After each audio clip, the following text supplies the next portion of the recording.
Hello and welcome to the Dailies. U.S. media focused on the Senate's move to end the record 40-day government shutdown, marking a breakthrough after weeks of paralysis. Headlines also highlighted the worst air travel chaos since the shutdown began, with mass delays and cancellations caused by FAA staff shortages. Meanwhile, in Britain and beyond, the sudden resignation of BBC Director General Tim Davie and new CEO Deborah Turness over a Trump speech editing scandal sparked a global debate. A global debate then about media bias and accountability.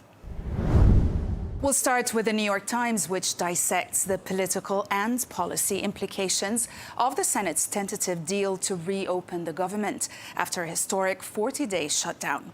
The report highlights how Democrats started to split under Senator Chuck Schumer's leadership when some moderates broke away without winning their main goal, keeping the Affordable Care Act subsidies in place. The piece frames the deal as a moral and strategic setback for Democrats, but also as an opportunity to keep healthcare central in the 2026 elections. It also underscores President Trump's hands-off approach, the GOP's rigid tactics, and also modest Democratic wins like job protections for federal workers.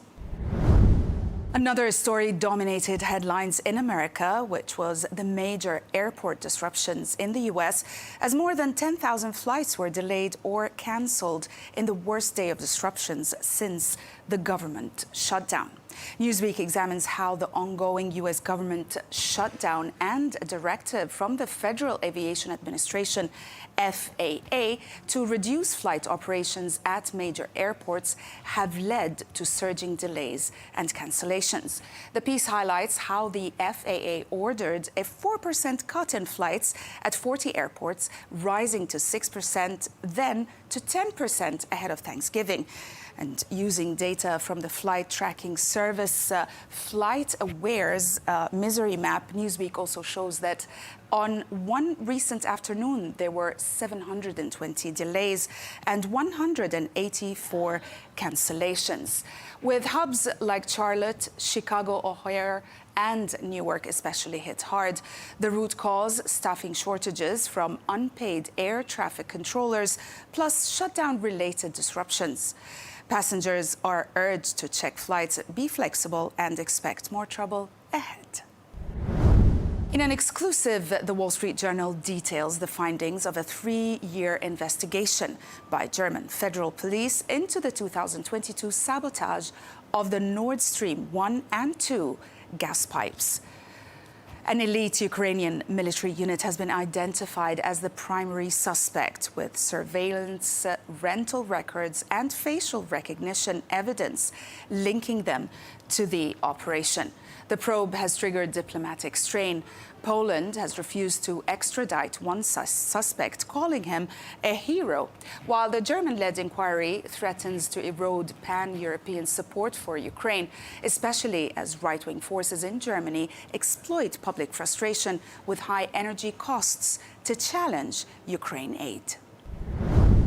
American media also put some focus on the resignations of BBC Director General Tim Davie and new CEO Deborah Turness, following a leaked memo alleging that a BBC documentary edited parts of President Donald Trump's January 6, 2021 speech in a misleading way.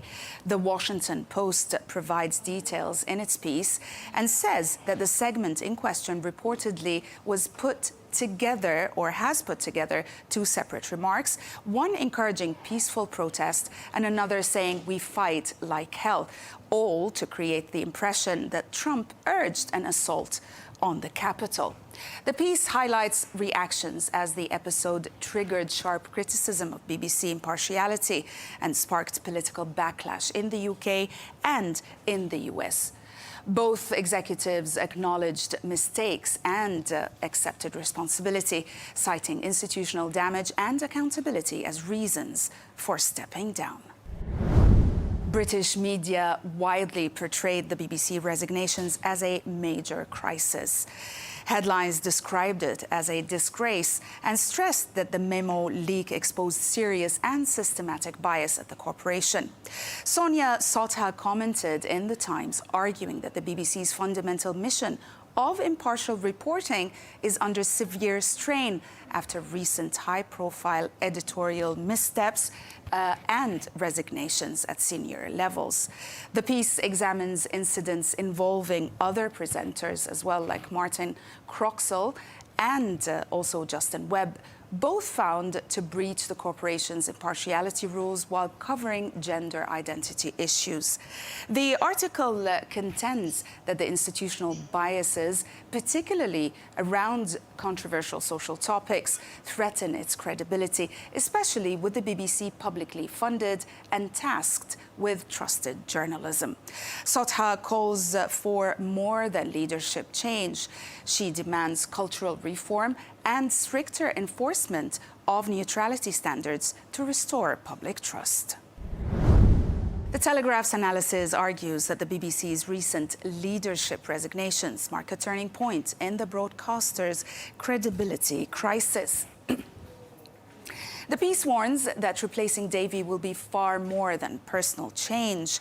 It could upend the organizational editorial standards, funding model, and political positioning. The analysis contends that with charter renewal looming and trust eroding, the BBC now faces not just a scandal, but a systematic reckoning of how a public broadcaster maintains independence and impartiality in a polarized climate. The Middle East developments remained in focus internationally. The Guardian exposes rare testimonies from Israeli troops alleging the IDF systematically used Palestinian civilians as human shields and loosened its rules of engagement during the Gaza conflict. The piece quotes the soldiers who recount arbitrary killings, coercive tactics like the Mosquito Protocol, and a collapse of ethical oversight within military ranks. While the IDF denies institutional wrongdoing and promises internal investigations, the revelations deepen international concern over violations of humanitarian law. The piece balances first-hand accounts with official denials to highlight growing fractures within Israel's military conscience and the mounting global scrutiny over its conduct in Gaza. Israel Hayom details the long-awaited return of Lieutenant Hadar Golden's remains to Israel after more than 11 years of captivity in Gaza. Golden was killed on August 1st, 2014 during Operation Protective Edge, and his body was held by Hamas in tunnels in Rafah since then. The piece recounts the emotional ordeal his family endured. Their public campaign for his recovery and the formal identification of his remains. It concludes Golden's return is portrayed as a national moment of closure and recognition of sacrifice, while also underscoring the ongoing complexities of hostage and remains exchange negotiations between Israel and Hamas. And we'll end with the Times of Israel, which lists those abducted by Hamas whose remains have not yet been returned from Gaza after October 2023. It highlights the anguish of families awaiting and provides also profiles of individuals, including soldiers, civilians, foreign workers, and also emphasizes the tension between Israeli demands for full return and also Palestinian claims that the bodies lie buried under rubble. The piece underscores both the human cost and the geopolitical deadlock that continues to block the resolution. That's it for today. Thanks for watching.